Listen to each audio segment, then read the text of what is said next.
It is 8 p.m., which of course means it is time for the Mac to the Future Livecast, or whatever we're going to call this. But tonight on the Mac to the Future Go Livecast, we have Apple's Q2 results from 2018. I got that right. The $100 billion stock buyback. The iPhone X is apparently not selling terribly, but terribly well. And Batterygate comes back to bite Apple in the ass again. Tonight on the Mac to the Future Go Livecast.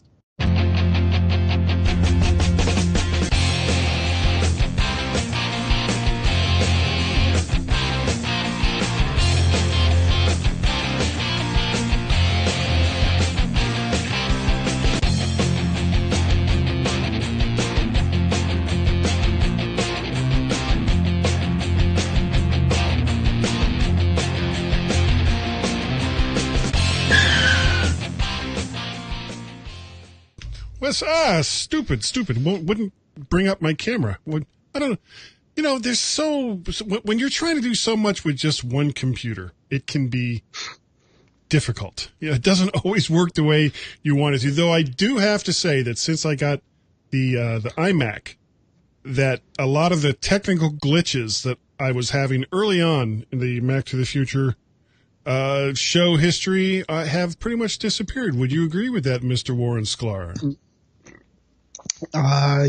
Yes, I would. Yeah, of course. It's recent, so that's good. It is. Yeah.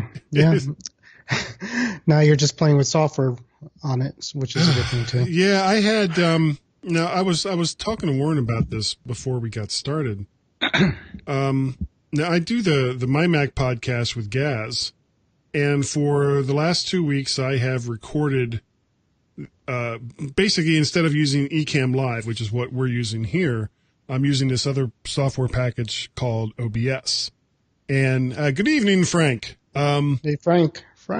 OBS is Open Broadcasting System. I mean, what it actually stands for doesn't really matter. It's a live casting software package. It comes right before PBS. Yes, it's OBS. Yeah, it's literally right before. It's sponsored by Elmo, isn't it? Yeah. Okay. So sorry, go ahead. No big deal. So yeah, lost my whole train of thought. It went right out the window. Elmo says hello. Elmo, where are you, Elmo? Elmo. But essentially it worked fine as far as the streaming part goes.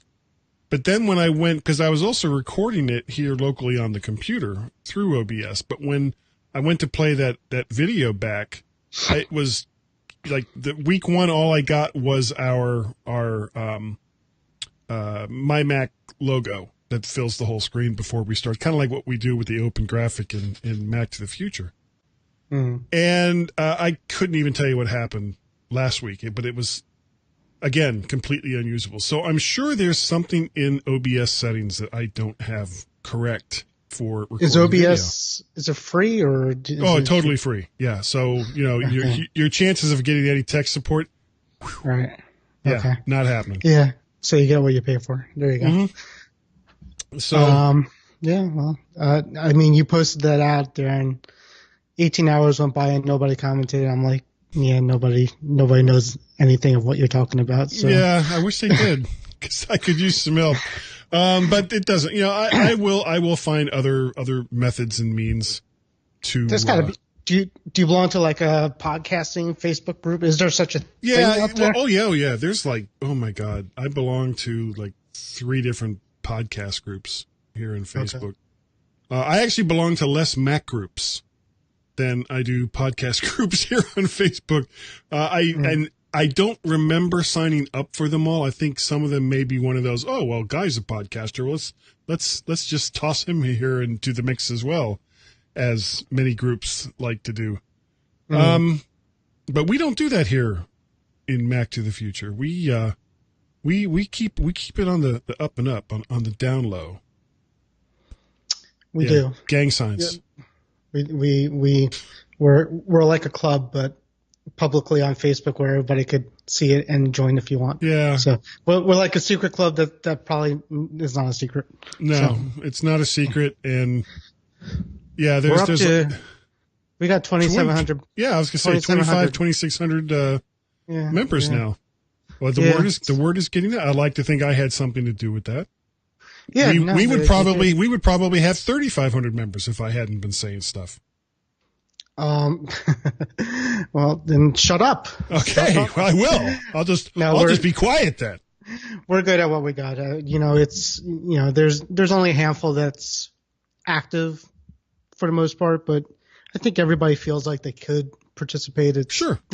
Again, it's not really like other groups. Other groups are basically just numbers and free tech support is basically what they're trying to get. And then there's a bunch of them that think they're actually talking to Apple when they go to those Facebook. There's a few of them like that where they're actually like, Apple's not, you guys. Sorry, pardon me. Yeah, there's a few others like that. You guys aren't helping me. We're not really Apple. No, we're probably based out of we're outside of India. And yeah. Yeah. Anyhow. So what have you been up to there, Mr. Sklar? What's Wednesday, right? Today's Wednesday. I didn't go bowling last night. No, there was no bowling. I missed it. It's been hot. So it was like snowing 4 days ago and now it's 90 degrees. So you know what, I can hang with that. The hot weather doesn't really bother me. I know that for a lot of people, like my wife, for example, does not like super hot weather. But having grown up in Florida, it's like, oh God, bring it. I'm fine with it. That's why God invented air conditioning. So who cares? My wife is guys nightly bowling. No, it's the daily drive. Daily drive. It's only a matter of time. Every day. It's only a matter of time when you're doing a podcast bowling. So yeah, bowling pod. Yeah, you know what? There's probably, if you look, there's probably more than one podcast out there that has to do with bowling. And but they got to do it while they bowl, so if possible. I'm not sure how that would work. Well, if you could drive while podcasting, you could bowl while podcasting. Well, yeah, but the driving part, doing Guy's Daily Drive is actually really super easy. I have, I don't know if I've shown you this. This is what I recorded on. The iPod Touch. Yeah, it's a 6th gen iPod Touch that I got for free through my bank. And I just have a little mount that I have on the mirror of the car. And so I just turn the camera, because I have to look at it, so I'm sure that I'm like focused and in the center of the screen. So I'm not using the rear facing camera, which is the better camera. I'm actually using the front facing camera. Yeah. And it's fine. It's not meant to be super high, 4K. Who wants to see me in 4K? Nobody. Nobody wants to see me in 4K. Now, if I was like Christy Brinkley from 30 years ago, sure, they'd want to see that in 4K. Maybe it could be like you could be driving past like a bank robbery and give it to the police, and they'll be like, "Well, I can't see this. nothing. What's wrong with you? You're obviously just doing things to screw with our heads. You should have flipped it around. Flip it around. Flip it. So you get the better. Flip it. You need to get one of those HD cameras, the dash cams. That's what you need. Well, I have an HD thingable GoPro a fake GoPro. Yeah. But it really doesn't work that well. And the whole thing with GoPro is you set it up and you record and you hope you get something good from it. But you can't really monitor it while you're doing whatever it is you're doing. Not easily. There's no display on it. Yeah, we got my son one 2 years ago, and we used it once, and that was it. Yeah. I mean, it's fun if you're jumping off cliffs, but otherwise, I don't think it's really that much fun. People have their honestly, some people have actually suggested that I get a GoPro and jump off cliffs, but I think it was the second part of that they were more interested in. It's like they've actually said to get some practice in, jump off cliffs, and then get the GoPro later. You could use your iPod Touch and have a crappy video of it. That's right. I could. By gosh and by golly, I could. This is very true. Who do we have working with us here tonight? We have Frank and we have Jeff Widor. Is that correct? I think so. He wants to know why I'm bowling. I am bowling, but just not tonight. Why? Then you bowl. Then I bowl, yeah. Wireless headset with a mic, then you bowl. Yes. Okay. Yeah, that'll work. But it is true. We're like totally off topic here. We have four stories to talk about tonight, and I would love to say that they're all just so fascinating. But we'll see about that. The first one is, of course, about Apple's finances. I'm going to put a link here. Maybe. Will I? Yes, I will. Link here in the show notes. It's, I got this story off of TechCrunch because they basically had the best. Oh, that's in the Mac the Future one, so nobody can see that. Damn. Yeah, I swear. If I had brains, I would be so dangerous. There we go.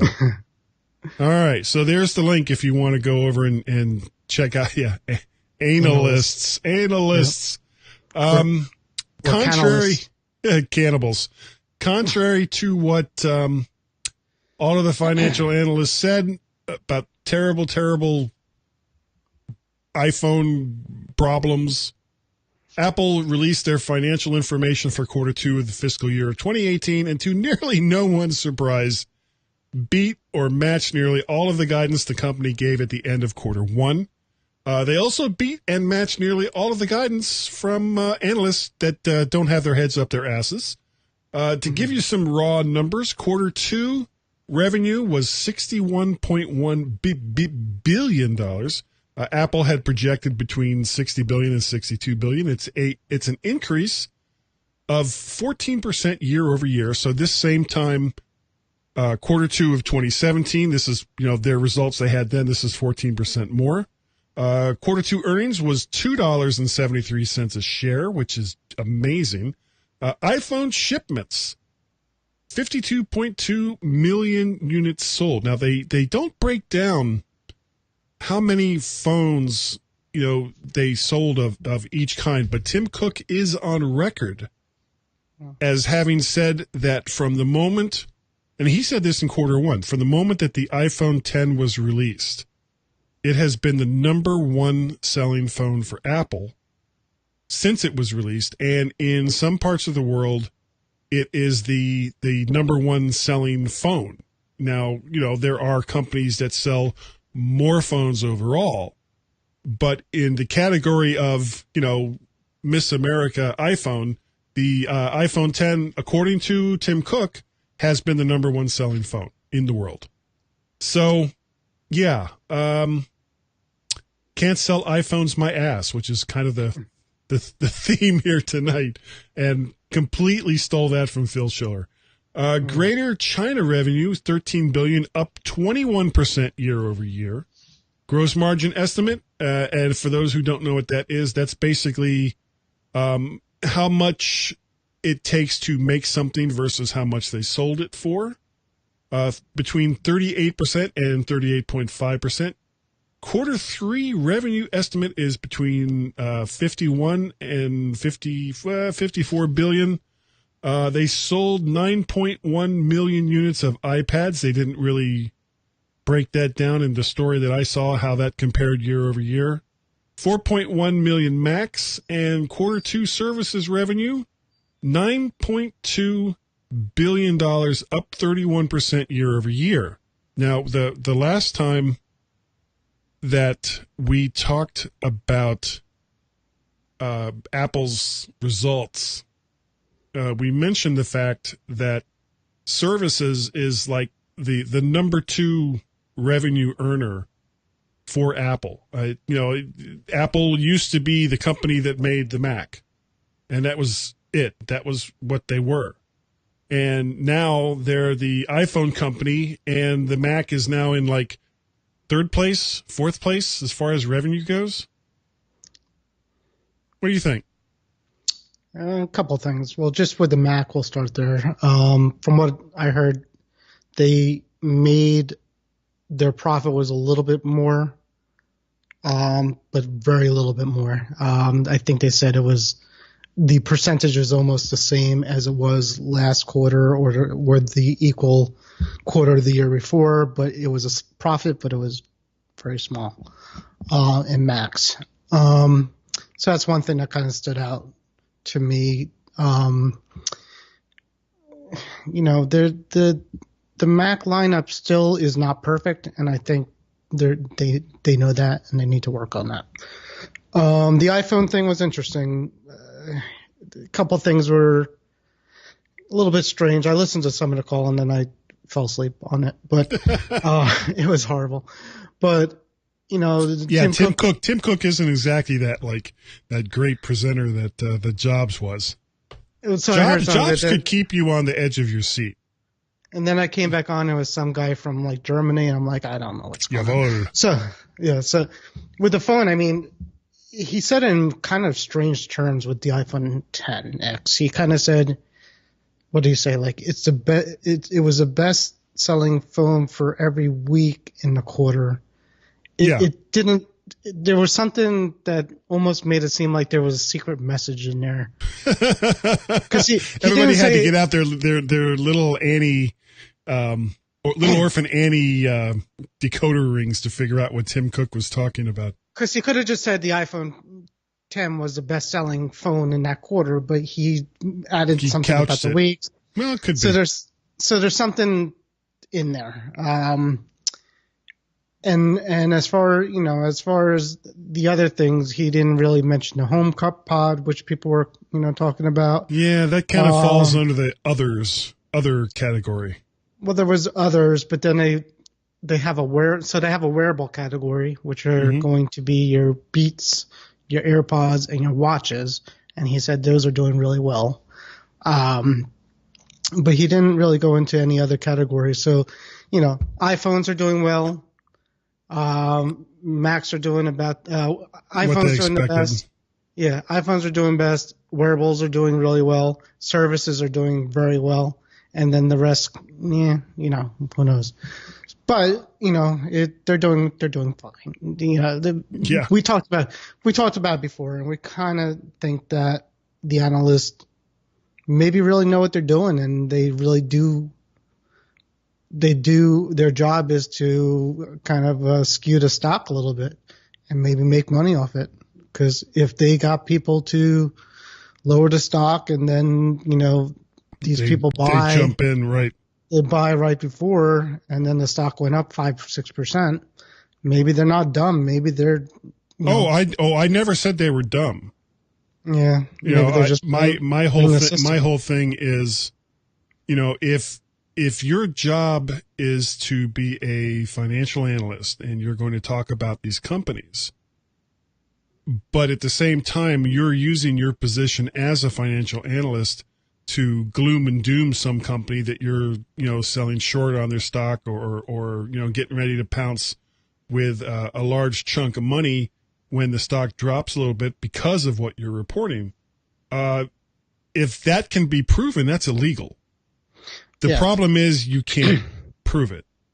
But none of these companies, when they put out these stories, very few of these companies will tell you what their position is in any of these companies that they're reporting on. Sorry, these news organizations won't tell you what their positions are, or the analysts or just reporters talking about these things won't say what their positions are in these companies. That's my problem. That's what I don't like.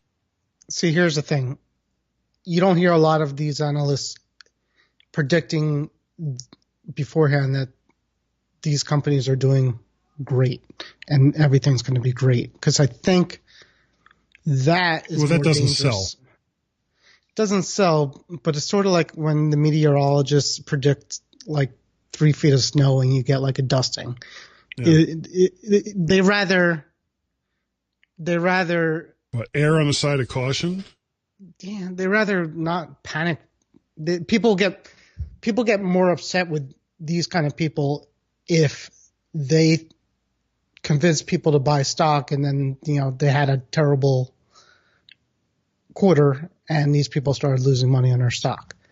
There's a movie out there called Money Monster that you might want to look, but basically the concept of the movie is George Clooney is an analyst, and he's like one of those people on MSNBC who's got like bells and you got to buy and buy, so yeah. So basically he came up with a company that he said that you should buy, put all your money in here, he says, and this guy puts all his money in there and the company tanks. And this guy tries to kill him, basically. And that's kind of, and there's more going on with that too. But no, I can't do that. That's illegal. Yeah, exactly. Okay, sorry. Just fantasizing there for a second. But basically the point is, I think analysts will be more, it's dangerous for them, not physically dangerous, but it's more dangerous for them to get people excited about a stock rather than gloom and doom it. Yeah. Well, yeah. Regardless, if you're saying something and based on what you say, the stock goes up or the stock goes down, just based on what they say, well, that's wrong. That's, in my opinion, that's just wrong. Yeah. I mean, the whole stock market's wrong. Well, we have related to this. There's also a story that I saw in Reuters regarding a stock buyback that Apple has announced. They are going to use some of these hundreds of billions of dollars that they've gotten favorable tax write-offs, not write-offs, tax rates on that they've been hoarding overseas. They're going to bring back to the States, and they're going to use this money, at least $100 billion of it, to buy back existing shares of Apple stock. This kind of does two different things. Number one, it basically pulls a lot of at least $100 billion worth of stock, that's a significant chunk of change when you consider that the total amount of stock that's out there is under $1 trillion, which is 1,000 billion, and they're going to use $100 billion to buy back stock. So that takes a lot of the stock off the table. Now, whether Apple uses that stock to gift to employees or what have you, don't know, but they're going to pull back quite a bit of their own stock into it. The other thing it does is it causes the stock to rise, because people know that with Apple buying such a large chunk of their own stock back, there's going to be less of it out there. So it makes it, I don't want to really use the word rare, because when you're talking about, a stock where there's millions of its outstanding shares, it's not exactly rare. Rare isn't the word I'm looking for. Now, do you have any Apple stock? We have some in certain portfolios. We don't have it. We have it more, as a merged and mixed and mutual kind of thing. So, but not like any true Apple stock, as far as I know. Okay. Well, full disclosure, because my wife and I also have various funds that are for our retirement and all the rest of that. I have no idea if we have any Apple stock. I have no idea of whatever stock is in any of these portfolios. All I know is about 5 to 6 times a year we get a letter from the company that manages it, and it says, "Hey, you've got this much more," or "We're sorry, you have this much less," which has happened over the course of the yo-yo time that my wife and I have been married.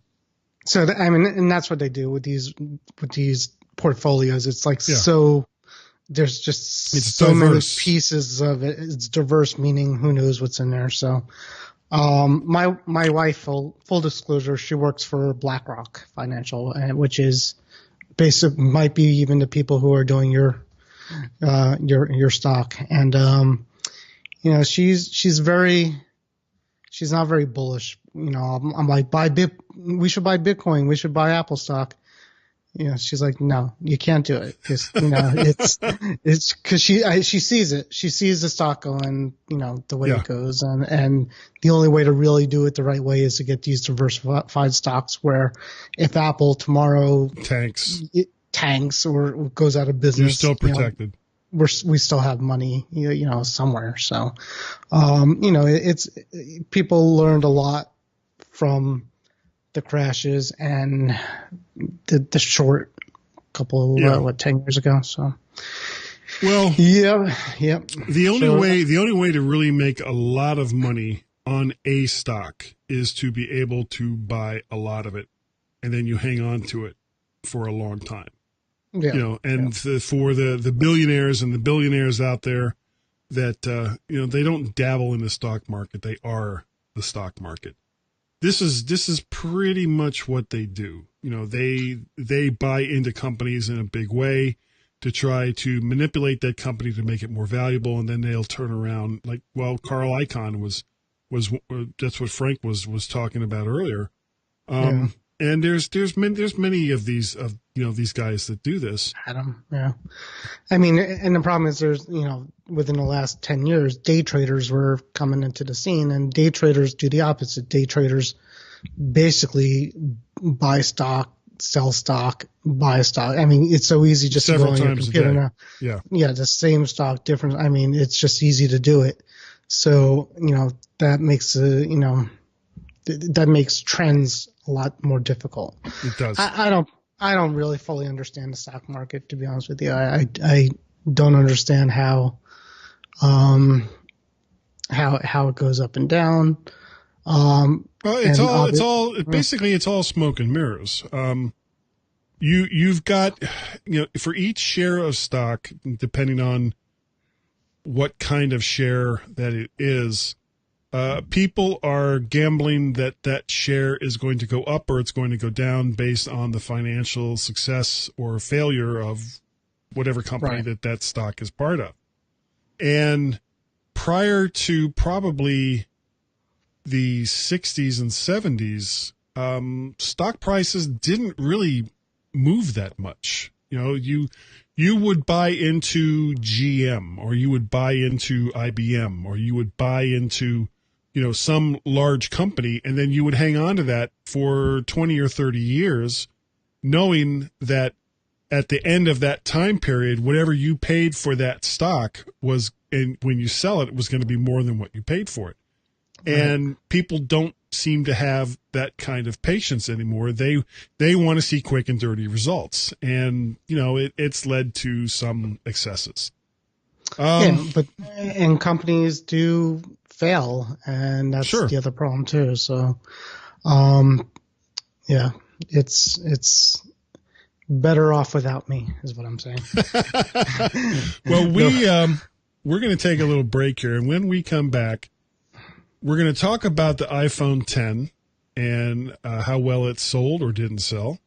And we're also going to talk about a new iPhone battery scam that seems a little bit like bunk. So everyone stand by, and we see if I can get this right this time. We'll be right back.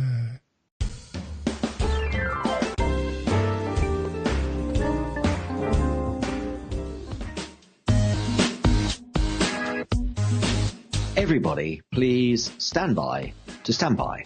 And, we'll be right back. And welcome everyone back to the mymac.com podcast. All right, so let's carry on. But I'm still laughing about something that happened just before we started recording, and we're going to talk about that right now. I don't know if you heard, Guy, but Sal's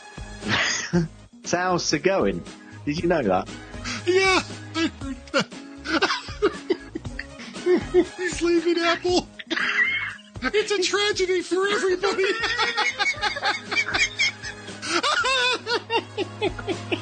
Oh dear, this is not going well, is it? We are so childish. We really are. It's the G-Men on the mymac.com podcast.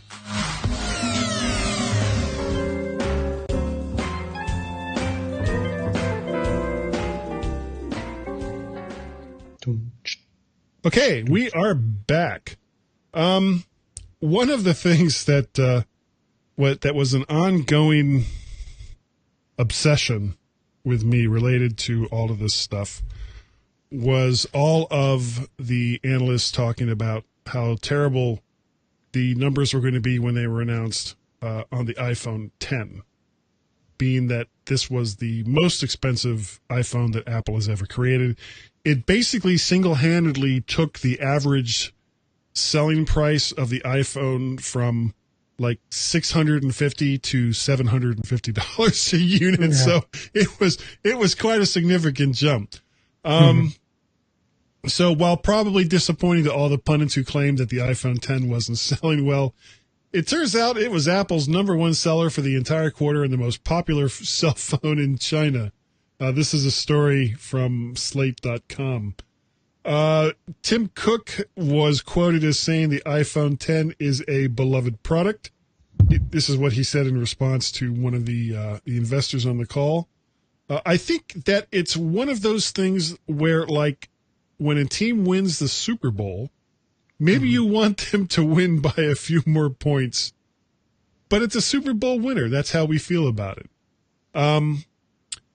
Part of the problem that Apple has, as far as perception-wise, not so much technology-wise, is that the iPhone 6, so many years ago, and that was the first really big iPhone that they sold, was such a huge seller. I mean, it basically, it was like a 40% jump between the iPhone 5S and the iPhone 6 and 6 Plus when they came out. And it was unsustainable as far as growth goes. You can't jump 40% per year every single year in growth in anything. Eventually, people have it and don't want them anymore.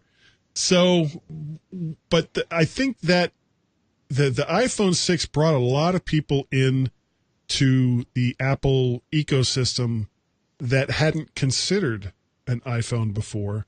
And when you look at Apple's retention rate, as far as, how many people, once they buy an Apple product, turn around when they need one again, buy another Apple product, Apple's retention rate is like 85%, which in this industry, in the tech industry, that's bananas. That's an incredible number. I think the closest one beyond that is Samsung, who I think is like in the 50s or 60s. The problem that Samsung and all of these companies that are selling Android phones and Windows computers and everything along that line is that it becomes commodity hardware because everyone is selling the same thing. When you're talking about Windows computers, there's not really that much to differentiate a top-of-the-line Sony computer or whoever and a top-of-the-line computer from someone else. They have the same processor. They have the same memory. They have the same hard drive or SSD, same graphics chips. It's commodity hardware. They're taking whatever the hardware is that's available at the cheapest price they can get it, putting it together in a package and selling it to you. And cell phones are the exact same way. So how does a company like Samsung and God, I can't even say the name of the damn company, Huawei, and all of these companies that sell Android phones, how do they differentiate themselves from each other when they're selling essentially the same phone? From an Android phone, I don't know, because I haven't looked into them anymore, but they're doing the same thing as everybody else. They're making them faster. They're making the screens better. And they're, Google once in a while will update their operating system. And really that's what Apple's doing. I mean, they're making it faster. They're making a better screen.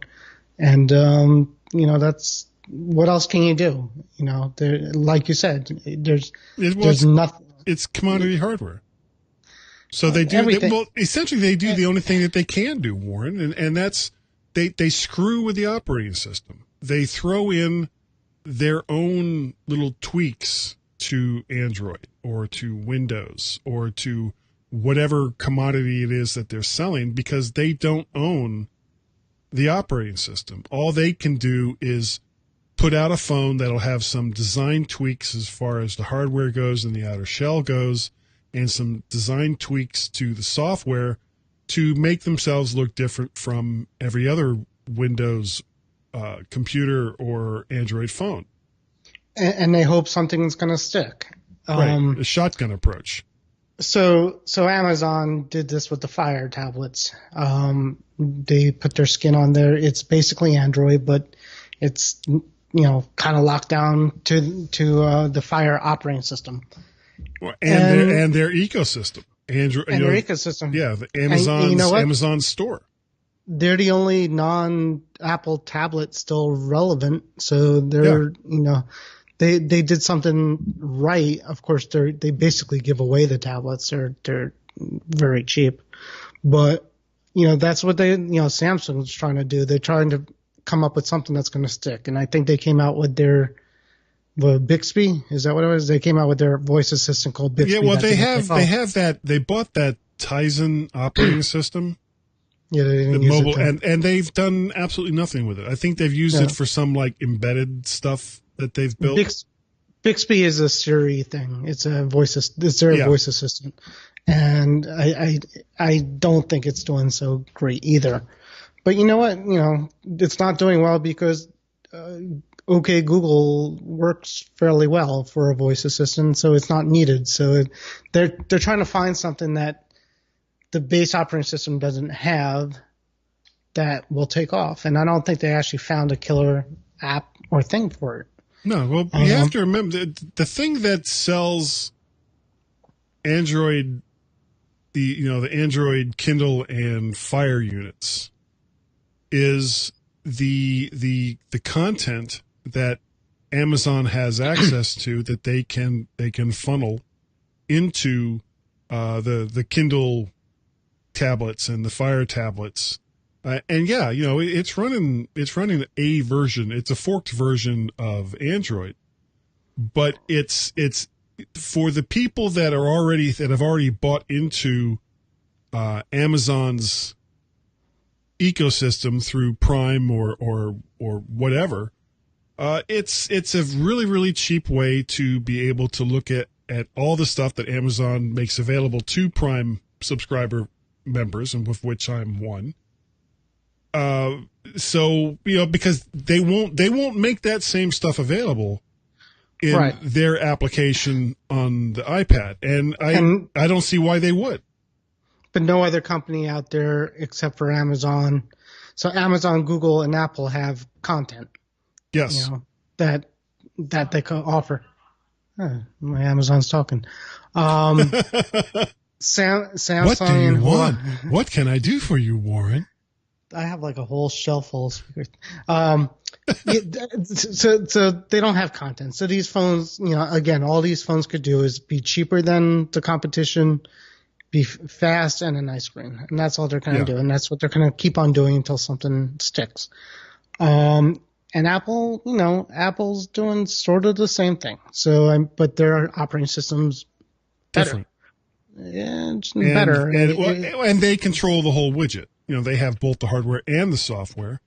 So that means essentially when an update comes out, whether it's an update for the operating system or if it's a security update, they push it out. And if your phone is capable of running whatever the latest version of the operating system is, you get it. You get that. They don't have to worry about whether or not the manufacturer of the device will allow it, or whether the carrier will allow it, or 6 of one, half dozen of another reasons why you can't get this update. And not only does it make it difficult to get the updates, it also means that for the most part, people aren't even really trying anymore. They're saying, I'm going to use this phone for a year and then I'm going to toss it into a drawer because nobody's going to buy a year-old Android phone, and I'll get a new cheap-ass Android phone. Anyhow, back to the iPhone 10. Yeah, sorry. It's a better. It's gonna sell well. People were upset about the price. The notch was a thing at first, and you know what? Other than that, the notch is not a big deal, and the price, people are starting to realize that it's worth it. So it's a good phone. It's a great phone. It's probably the best phone out there right now. Especially if you use a phone for 3 to 4 years, as many iPhones that are. Well, I said most people. Most people. I thought you were going to say 3 to 4 hours at a time, which I do, and my eyes start to bug out. Yeah. Yeah, it's going to do well. This is the direction they're going, and it's the way to go, and they know how to build a phone. They do. So, we don't know exactly how many units they sold, but I think they're. Yeah, I really wish they would break that down a little bit more. They have their reasons, I guess. I don't know, but it will do fine, and we'll see what happens next year. And if it comes out, I mean, people are starting to worry if they come out with the cheaper version of this phone, then will that affect the resale value, things like that. So you got to worry about things like that. But we'll get to that when we get to it. Yeah, you bought a phone, you bought a car, you bought a washing machine, you bought a refrigerator, whatever the hell it is that you bought. Don't worry about how much you'll get for it at the end of the time when you use it. Just, is it worth it for you now? Is it worth it for you next year? Is it worth it for you the year after that, up until the point that you sell it? That's really the only thing you should be concerned about. Don't worry about what you're going to get back from it at the end of its life for you. Yeah, but some people have been making a habit of selling and buying, like myself. So okay, it is what it is.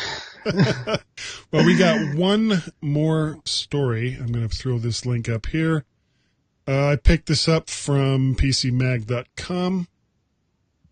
It's a new iPhone battery scam that seems kind of like bunk. And I'm going to read exactly what I have written here. Apple apologizes for butthurt feelings over slowing down an iPhone with a poor battery rather than shutting it off, thereby actually extending the life of the iPhone. That has been my take on the Batterygate issue, and I honestly have yet to hear a compelling argument against it. Now, did they communicate this well? No, they did not. So their penance is to reduce the cost of a new battery in a 3 to 5 year old phone from $80 to $30.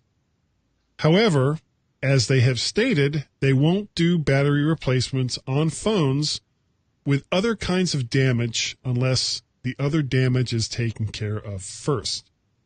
This has caused a lot of people to turn cross-eyed and get all upset because it must be some kind of conspiracy for Apple to make more money on a $30 battery replacement. This is not something new, though. So I worked at an Apple retail shop or a reseller. Generally, this was even the case before this $30 battery thing. Generally, Apple and the authorized dealers would not make a repair if there was other damage of the phone. Right. Now, it wasn't hardline. It wasn't like, so some people are coming in, I read the article, some people are coming in saying like I had a small chip. They had a small chip on their screen and they won't do the repair until they get that fixed. Whether that was the case before, I don't know. It could vary from store to store. So that's what people are saying now. They're saying that some people have small cracks in their display and Apple won't change the battery unless they get that fixed as well. But again, that's always been their policy. How strict they were on the policy, I don't know. Yeah, or how well it was implemented. Probably depended on whatever store you took it into.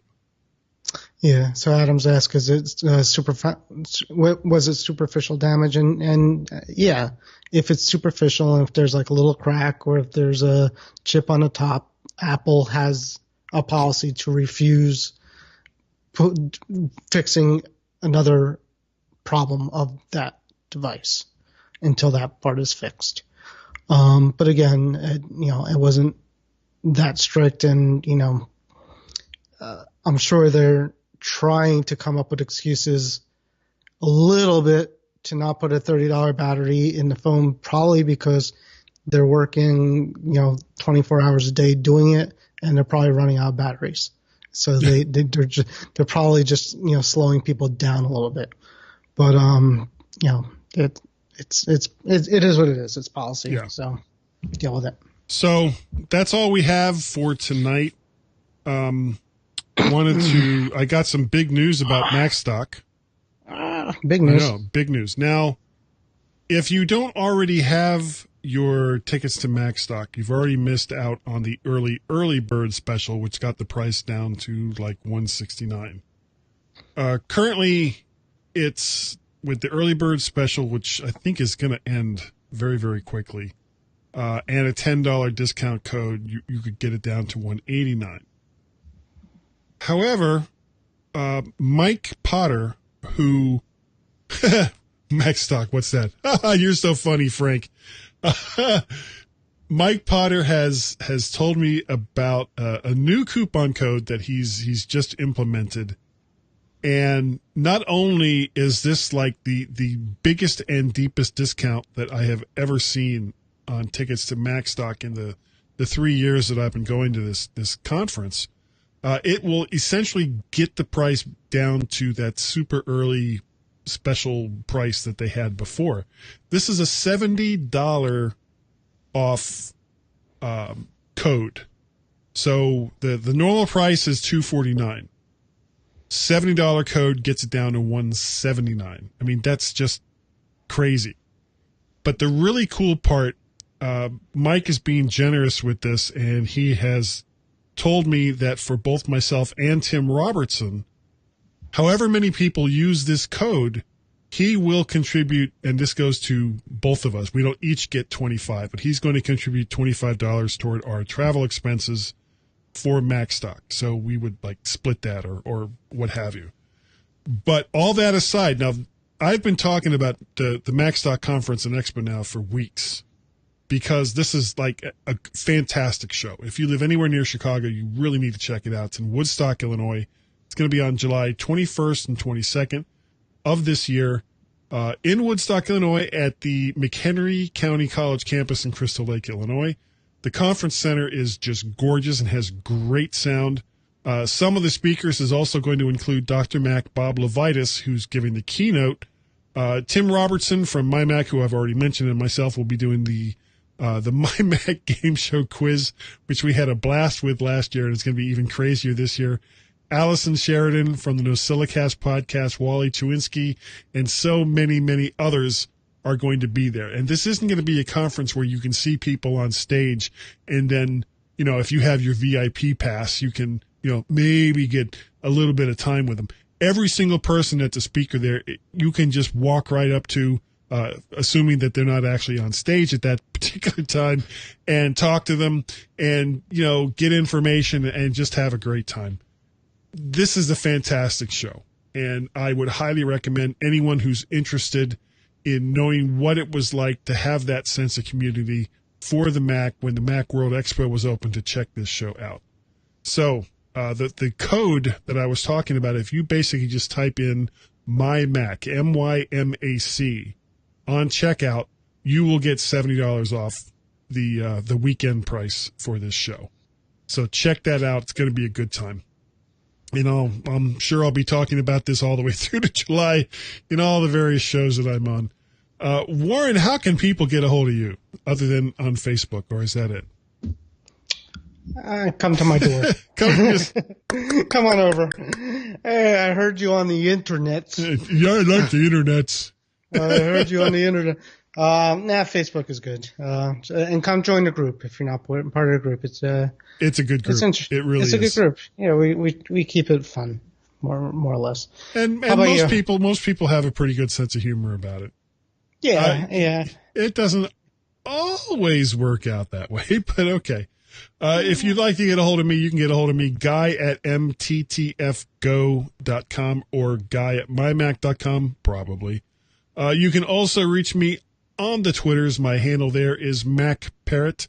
And Warren, I am stealing the mymac.com podcast Skype number and saying anyone who is interested in having, in communicating with us and wanting to ask us a question or tell us we're full of crap, which is probably more likely, all they have to do is dial 703-436-9501, leave a message, and we will play it right here on this show because I do have the technology. Where's the kaboom? There was supposed to be an earth-shattering kaboom. Genius. That's what it is. Sheer genius. It is. And if you need the Bionic Man thing, because that's what you just said. I have the technology. We have the technology to rebuild them. We do, but unfortunately, is there any insanity in your family? Yes, there is. If you would like to help support some of the various stuff that I do, there's a couple different ways you can do it. I am on Patreon, and you can find me at patreon.com, MacParrot. You can also find me at Ko-fi, ko-fi.com. You can buy me a cup of coffee for $3. In both cases, just type in MacParrot, and my name should come up. And I would like to say for both Warren and myself, thank you all who join us here. Not only in the live cast, but watch it afterwards. We appreciate the time that you have spent in doing so. So, Warren, I think that's going to do it for tonight. Yeah, nothing else going on. Yeah, quiet's good. Yeah, so say goodnight. Say goodnight, Warren. Good night, Warren. Yeah.